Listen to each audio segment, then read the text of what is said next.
The cabin wasn't supposed to be there. It wasn't on the map, the ranger never mentioned it, and the trail signs didn't point that way. But somehow, we found it. And inside, someone had already set out 6 plates. One for each of us. We were on a weekend school trip to Pine Hollow Nature Reserve. No phones, no internet, just trees, tents, and trail mix. Mr. Collins, our science teacher, wanted us to disconnect and appreciate the natural world, which mostly meant getting eaten alive by bugs. It was the second afternoon when it happened. A few of us, me, Daniel, Ray, Emily, Sophia, and Jace, were goofing off behind the group, walking slow and pretending we were wilderness explorers. Just kids being dumb. Then we saw it. Half hidden behind a wall of mossy trees and thick underbrush, maybe 30 yards off the trail, was a weathered cabin, tilted slightly to the left, like it was sinking into the earth. The wood was dark and rotted in places, the front steps splintered in gray. No lights, no smoke, no path leading up to it. We thought it was awesome. "Let's check it out," Daniel said. That's all it took. We pushed through the brush and climbed onto the warped porch. The door wasn't locked. The inside smelled like damp wood and dust. Floorboards creaked under every step. There was a table in the center of the room, and on it were 6 ceramic plates. Clean, set neatly, forks and knives aligned perfectly, and beside each plate sat a glass of water. Full, clear, fresh. At first, we thought it was a prank. Maybe another school had been here earlier in the week and left it to freak people out. But then Jace checked the water. It was ice cold. Condensation slid down the sides of the glass. "Someone just put this out," he said. That's when we noticed the firewood, neatly stacked in the corner. A lighter and matches placed beside it. A kettle hanging above a small fireplace that had been lit, like someone had recently been there. "Okay, we should go," Emily whispered. I agreed. Sophia had already started backing toward the door when we heard a sound. A soft tap tap tap coming from one of the back rooms. It was like someone knocking from inside a closet. We bolted. Branches clawed at our arms as we tore through the woods back toward the main trail. When we found the rest of the group, out of breath and wide-eyed, Mr. Collins asked where we'd been. We tried to explain, but when we led him back there, the cabin was gone. No clearing, no porch, no rotting steps, just trees and moss and silence. "We're not lost," I insisted, showing him where we came from. "There's nothing here," he said. "Let's go back." That night, in the tent, Daniel swore he could still smell the cabin, the damp rot of old wood, and something else, something metallic. None of us slept well. The next morning, our ranger, Trish, asked how everyone's night went. I joked about the weird cabin. Her smile dropped. "There's no cabin out here," she said. "Hasn't been for decades." "What do you mean?" She sighed. "Back in the 70s, there was a forest caretaker who built one deep in the woods. He lived there alone, no radio, no visitors. One fall, a group of campers got lost during a storm and came across the place. They said the man welcomed them in, offered them food. But the next morning, they were gone." "Gone?" Emily asked. "Disappeared. The cabin too. When search crews came, they found only a ring of stones where the foundation had been, like it had burned and then vanished." We all just stared.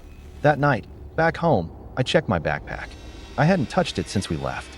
Inside, folded neatly between my clothes, was a cloth napkin. It smelled like the cabin. And stitched into the corner, crudely, like it was done by hand, was my name, in red. He wasn't in the photo when we took it. We were sure. 22 students, 1 teacher, a clear sky, and no one else behind us. So why does the photo show a man in a rotting uniform, standing in the middle of our group, smiling like he'd always been there?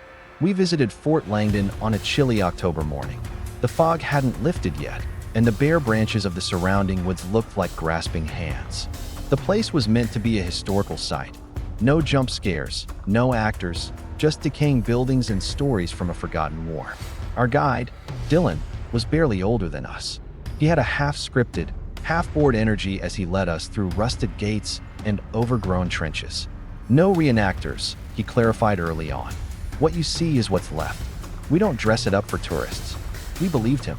At the end of the tour, we gathered near the Northern Battery, a wide, open hill where an old flagpole jutted from cracked concrete. Rachel, who always brought her DSLR camera to trips, set up the tripod and hit the timer. She ran into position just as the beeping stopped. Click. We all laughed afterward. Nothing special. Just a class photo, until it wasn't. That night in the hotel, a few of us gathered in Rachel's room to review the pictures. She was flipping through the usual shots, blurry tunnels, rusted doors, people posing like zombies, until she stopped. She didn't say anything at first, just froze. Then she zoomed in. Guys, someone's behind us. We crowded around. There he was, standing directly behind me and Rachel, dressed in a tattered 1800s military coat, mottled with what looked like water stains and dried blood. The uniform clung to him like it had never been washed. His skin was a waxy gray. His eyes were glazed, almost white, with pupils that seemed too small, and that smile too wide, too stiff, too wrong. Must have been some staff member playing a joke, I muttered, but even as I said it, I knew that didn't make sense. He cast no shadow. We all had one, stretching long in the late afternoon sun. But not him. Rachel swore no one was behind us. I looked right before the shutter went off. I even waved to the guide. There was no one. We checked the other pictures. None of them showed the man. Just the one. The group shot. When we showed the image to Mr. Kramer, he went pale. Not startled. Not confused. Terrified. He told us not to mention it. Don't start rumors, he said, but his voice shook. Later that night, just after 3 a.m., Rachel heard a knock on her hotel room door. She assumed it was one of us. But the hallway was empty, except for a slip of yellowed paper taped to the door. 3 words, scratched in something dark and flaking. You saw me.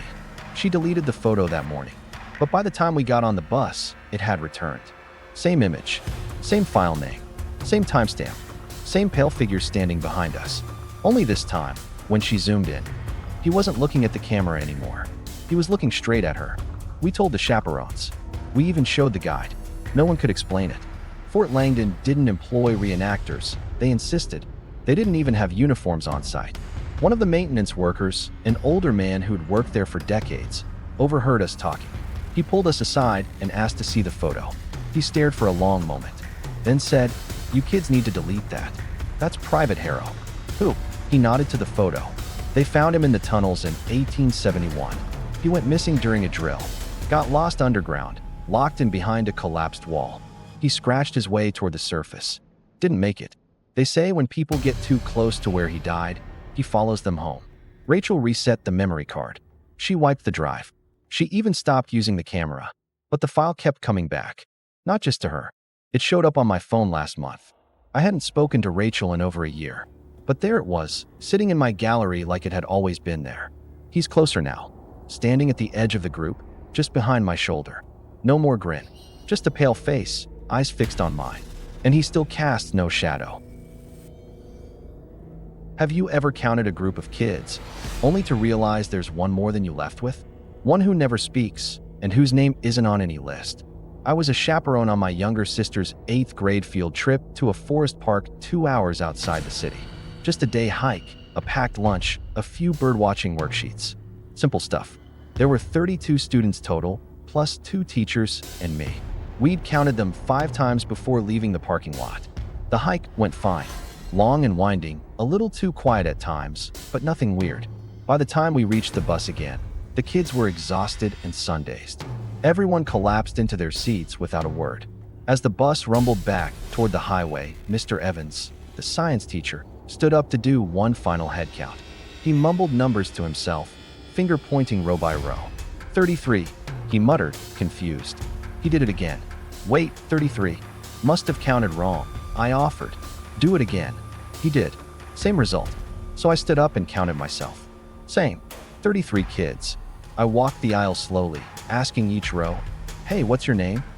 One by one, they answered, Ethan, Priya, Jordan, Sasha. Familiar names from the class list. No surprises. But then I reached the very back row, and the last kid on the left wouldn't look up. Hoodie drawn low over their face, backpack clutched to their chest. "Hey there," I said. "You with Mr. Evans' class?" No response. I crouched slightly, trying to see their face. "What's your name?" Still nothing. But I could see now, the hoodie didn't look right. It was old, faded in that vintage, decades washed way. And their backpack looked wrong, like it belonged to a different era. "Do you know this kid?" I asked the 2 girls sitting nearby. They looked over, confused. One said, "I don't think they were with us earlier." Mr. Evans came over with the class list, flipping through it. We read off every name. The kid didn't react to any of them. Finally, he said, "We'll sort it out when we get back. Maybe someone joined us from another group, or they wandered off and tagged along. We'll figure it out." I tried to let it go, but I kept glancing back. That kid never moved. Not a twitch. Not even when we hit potholes or sharp turns. Head down, hands locked on that bag, like a mannequin. The temperature on the bus started to dip. The AC had been off, but I could see my breath. No one else seemed to notice. I rubbed my arms and turned around again. Still there, still motionless. I took out my phone and discreetly snapped a photo to show Mr. Evans. When I looked at the picture, the back row was empty. I blinked, closed the app, opened my gallery again. Still empty. The kid didn't show up. I showed Mr. Evans. "Is this a prank?" He stared at the screen, then turned slowly toward the back. "No, this is wrong." The moment we pulled into the school's lot, I turned around. The back row was empty. The kid was gone. We checked the parking lot, the seats, the bathrooms. Nothing. We hadn't stopped once. No one had gotten off. But the creepiest part? That seat was still ice cold, like it had been refrigerated. Every other seat was warm with body heat, except that one. Mr. Evans didn't report it. He looked shaken, said maybe he'd miscounted. I could tell he didn't believe that. Neither did I. The next day, I came across a forum post about strange sightings in the forest we'd visited. I clicked out of curiosity. One thread caught my eye. The phantom hiker. Who is the silent kid in the hoodie? It had photos from past school trips. Different schools, different years, but the same kid, hood up, face hidden, sitting silently in the back row of a bus. Every time, one extra student. No ID. No one ever saw him arrive, and he always vanished before they got home.